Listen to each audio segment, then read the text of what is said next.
feet. See, you don't get this at on GMBN Tech, do you? No, how to do this in your conservatory with only basic tools like your feet. Hello, so what we have here is upside down.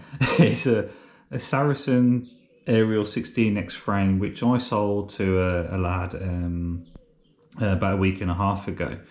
But since then he brought up that there's some play in the linkage, and there's a small notch of vertical play in the linkage. So, you know, having a look at it, because he's a nice guy, have given him the option of full refund, but no, he really likes the frame. So we're having a look. This frame had done 30 very, very light miles, I mean, a lot of that was just canal path stuff. And was it even 30 miles? It might have been 20, I can't remember. Now, the Saracen Ariel 16X, in terms of linkage, it's a single pivot design that's assisted by what they call the tuned ride link.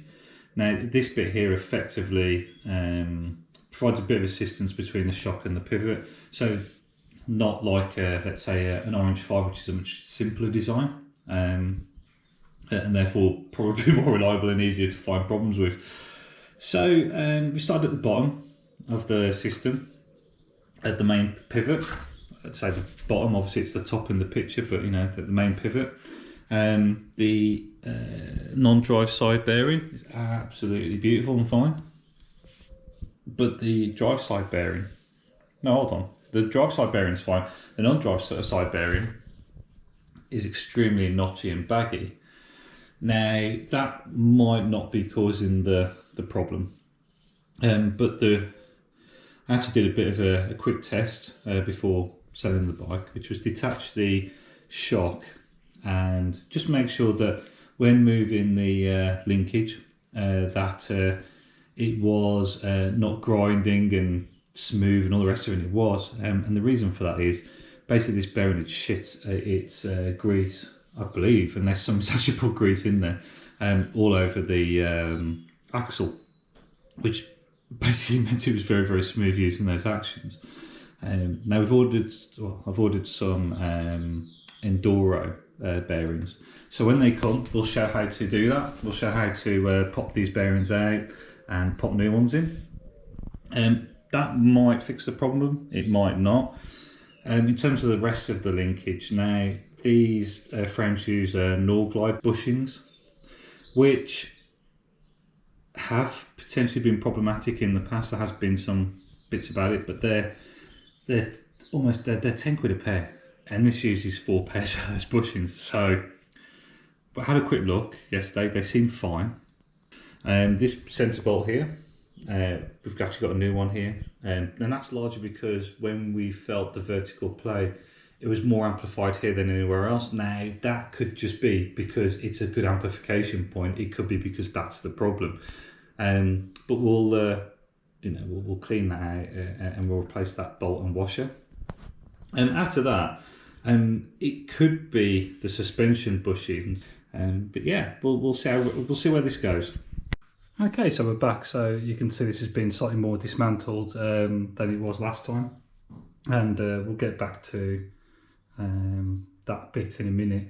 But back to the focus of the bearings, the pivot bearings. So as we discovered last time, the drive side one was fine, but the non-drive side really isn't. So we've ordered some new bearings. These are nice Enduro ones. I've already checked them, pre-rolled them. Yeah, they're working fine. So in terms of what we need to do now is get the old ones out and put the new ones in. Now, getting the old ones out, there's several different methods. We could use a Bosch bearing extraction tool. Now this might seem the best idea, especially as it's the right size and everything.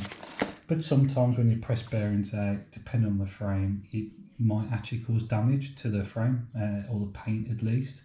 And also on these Saracen Ariels, the drive side doesn't allow for the one of the extraction cups to sit flush, but you know, it might work on the non-drive side. The other method would be big blind hole bearing pull set with slide hammer. So that would be effectively podging it into the bearing and then slide hammer it out. Another way would be to maybe use something like a bearing press tool with a hammer. So use half the bearing press tool just to sit in the bearing and then bash it out with a hammer. So that's sort of the last resort. What you can also do is, if you've got a threaded bar with 2 nuts and some sockets, you can sometimes press it out that way. I do that with the bigger pivot bearings on an Ariel T. So I use 2 sockets, 2 plates, a threaded bar and 2 nuts, and that's always worked quite well with those. You just need to obviously be quite gentle. So they're the methods. I'm going to quickly have a think about what's going to be the best one to remove these, and then we'll show those methods. So I've had a bit of a think, and we're going to try the kit press extraction first. So I'm just going to quickly just make sure all the tools work. I'll be pushing them in a minute. I'll go for the longer bar.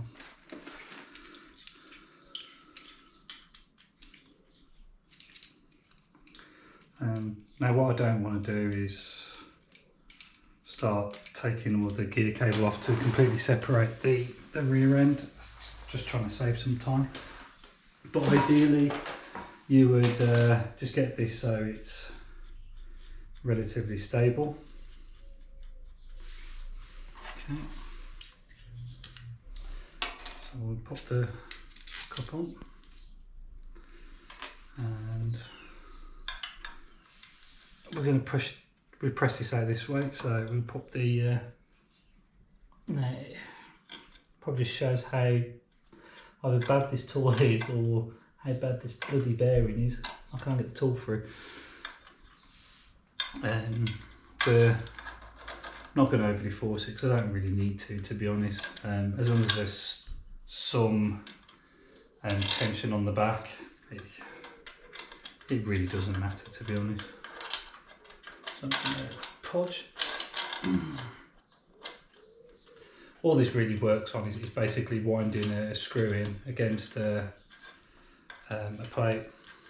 That's all it is. And if we're pushing far harder than this tool can do, then we're going to cause some damage anyway. So it's best not to have something too high torque, to be honest. I'm just going to pull the hook around that, pull the linkage out of the way. Now what should happen is the bearing should come out and gently place itself within this cup that I'm just screwing on now.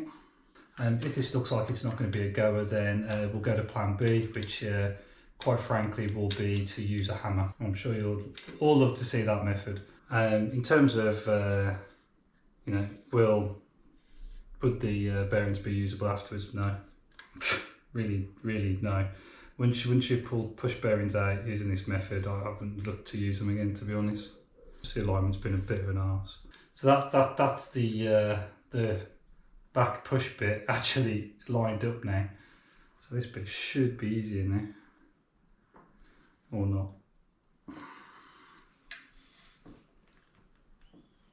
No. As I say, don't want to scratch the frame, so if it ain't shifting, then I'm not forcing it. It really ain't worth trying to save the bearing in that way. So what I'm going to do is I'm going to turn the plate round. I'm going to take this off.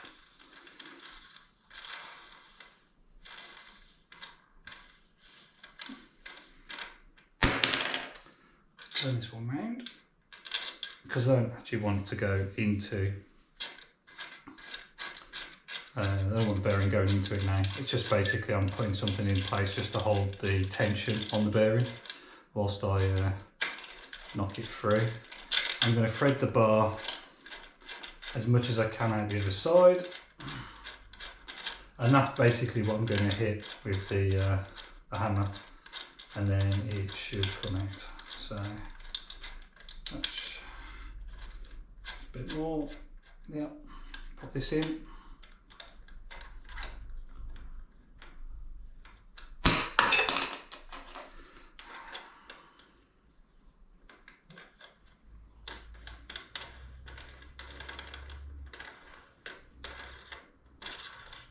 Just until it's tight. Like so.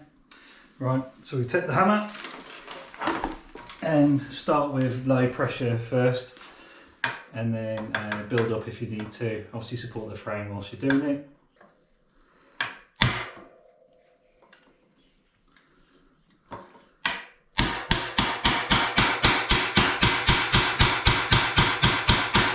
It's not making any progress. So what I might have to do, and I really didn't want to do this, is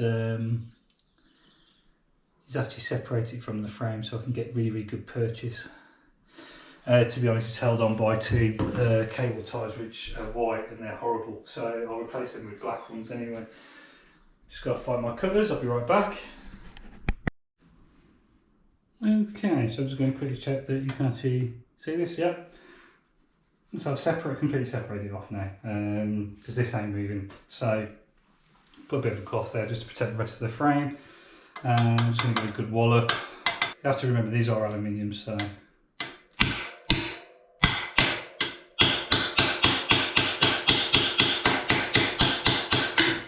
sometimes it's a bit of cushion persuasion, but it ain't coming.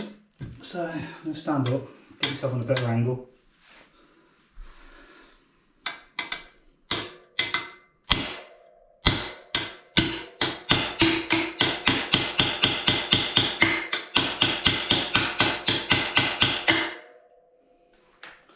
If it doesn't come out with this method, then it's the slide hammer method.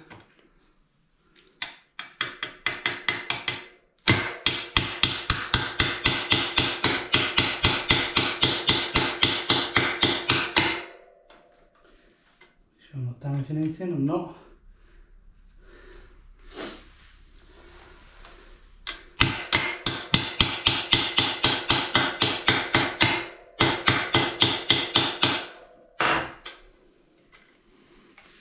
Yeah, it's not even shifting. Right, slide hammer it is then. Okay, so hopefully you can still see this. So what I found is the biggest slide bearing puller I can have at my disposal that will fit in the hole. Now I have one that's slightly too big, which is bloody irritating. What I'm just going to do is I'm just going to quickly set this up.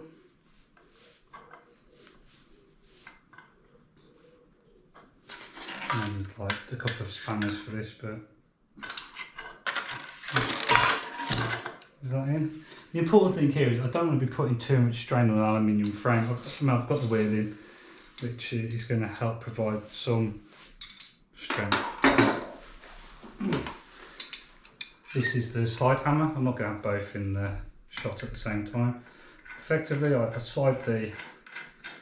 bolt the slide hammer onto the bearing, hold that.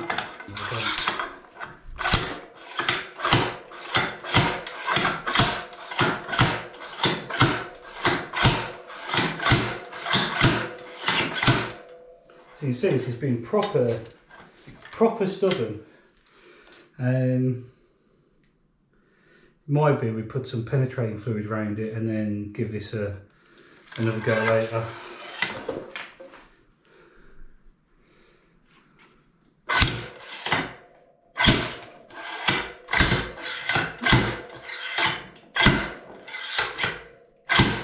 Would you want to give this any more force than that? Probably not. So it ain't budging. So we'll use some penetration fluid. or WD-40 or something, and we'll then go back to the initial methods. Okay, so based on some initial percussion read methods, and yeah, we're actually pressing now. So this is the normal pressing technique, and that's largely how most bearings should actually come out. That was an absolute bloody nightmare, that one. Well, both of them were actually, to be fair. I knocked the other one out as well. But yeah, they're no good to anybody anymore. So next we're going to just clean this up, put some grease in there, and then we'll press the bearings back in. I mean, one of those, not everything's going well today. Anyway, so I'm going to pop some grease in because Saracen obviously didn't bother in the first place from the looks of the surface of the where the bearing goes. We put the bearing housing? No, that's the actual bearing itself. But I'm just going to pop some grease around there. Makes it easy to put back in, and it just makes it easy for the next guy who effectively comes to press a bearing in. So what we're going to do now, take one of the bearings.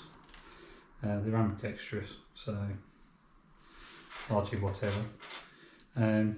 Pop it on the, and what this does is, as it presses in, like so.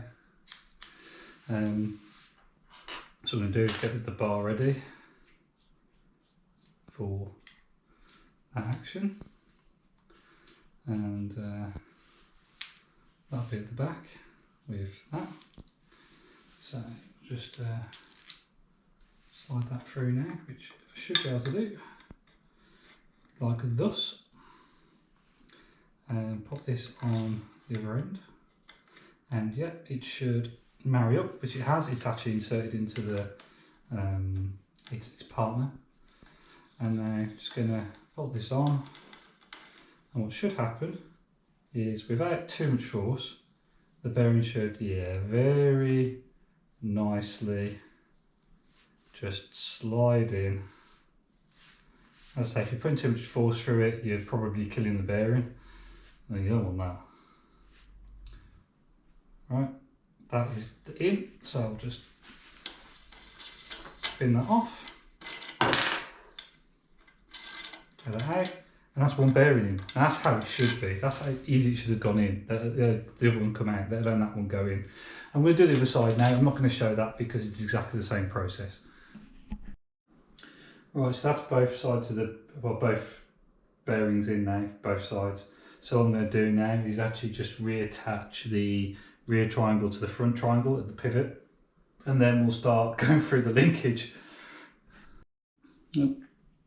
Okay, so before we put everything back together, I'm just obviously going to Loctite, put some the thread locker in, not the super glue by the same name. And that's just, obviously you don't want any on the bearing, but you don't want the thing coming apart either. If I remember correctly, these are only 12 Newton meters in terms of set. So if I can find my torque wrench, and I'm going to do that now. So that's the pivot bolt back in, and what we should have, nice smooth full range of action, and give thread locker about 8 hours to cure. Right, so linkage. Now first of all, I've got to try and figure out how to put it all back together, but before we do that, what I've done is I've checked all of the bushes, so all the Nord Glide bushes for the surface and for the size, using a measuring tool, digital calipers.